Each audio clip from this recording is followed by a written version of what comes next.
What's up, guys? It's Rockus. I wanted to talk about rocks.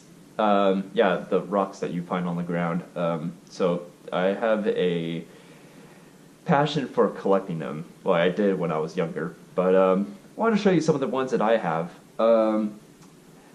I've been collecting rocks since kindergarten, and it became a really big passion of mine to collect more and more and more.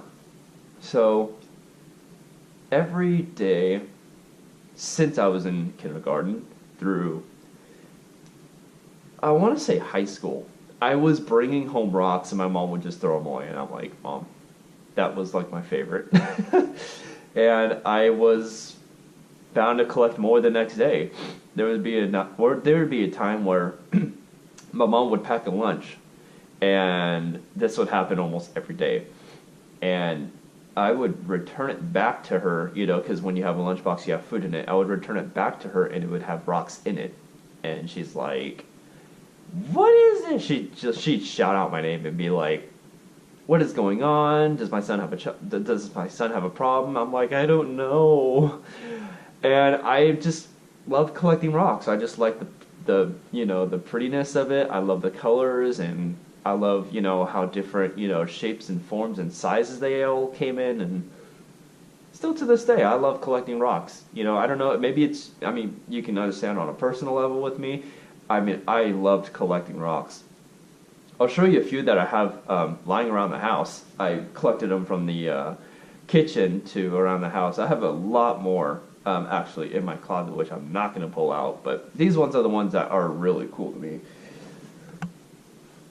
Oh my goodness. This is one of the very first amethysts I've ever gotten. It is like the coolest rock to me. I got it $200 at a time at a rock convention in LA. Actually, I got like a lot of rocks. I collected them, and I bought them from, either online or I went to the LA rock store, and it was pretty cool. In California, I had a local store that I normally went to go and collect rocks. It was called Opals and Gems on Beach Boulevard and Ball Road and Beach Boulevard and Ball Road, next to Adventure City or something like that. And I would go to it ever since I was a little kid, since years ago. And they had this display of a $20,000 amethyst. It was humongous. It was like you can climb in it. It was so big. And then I was just like, yeah, I want to collect rocks. And sooner then, it ventured on, and I would love to collect rocks now, be a geologist and just, unearth this kind of crazy stuff, which I don't think I'll ever be able to find on the ground. But yeah, this is one of my favorite rocks.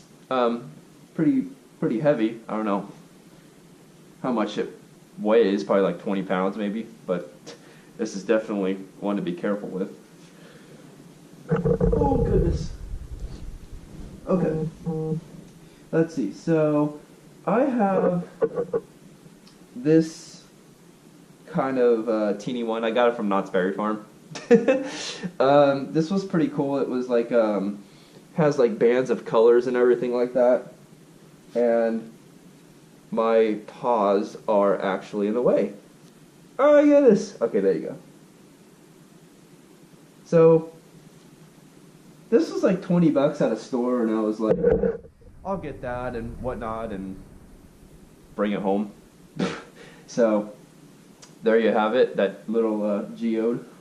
It's basically what it is.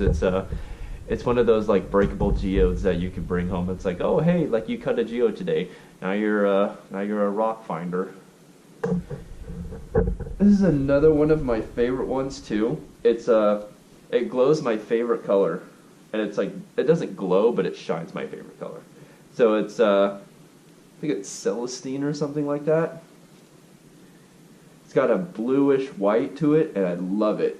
Reminds me of aquamarine, which is my birthstone. So, love having that in my house. That is so hard to hold in your hand. Citrine. Citrine is like a goldish, like it looks like honey. Like it looks like honey, and it's really nice looking too. Quartz with the orange on top. I love it. I love the gold look. And my favorite, rose quartz. Rose quartz is like a pink. This thing is like huge though. This was like a $10 at the rock store that I went to at Opals and Gems in California. And yeah, I love this thing so much.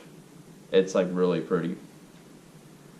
One of my very first rocks I ever collected was it was I think the very first rock I ever collected was a pebble, and I was like, oh yeah, these are really cool. One thing or a few things, you could do a lot of things with pebbles. For instance, you can put them in the freezer, and they would be relaxers. They would cure headaches, and it worked. And if you needed some sort of relief, you either heated the rock, or you could ice them and put them on your back, and be comfortable. You could actually it was a stress relief. It's really weird, like the way it works.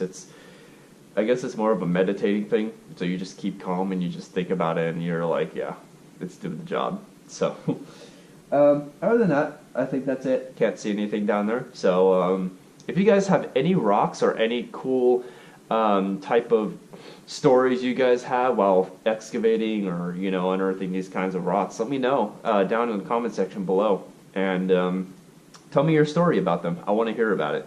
So it gives me something to read, something to do, and I might feature it if it's cool enough, which that'd be really cool to see. Let me know, guys.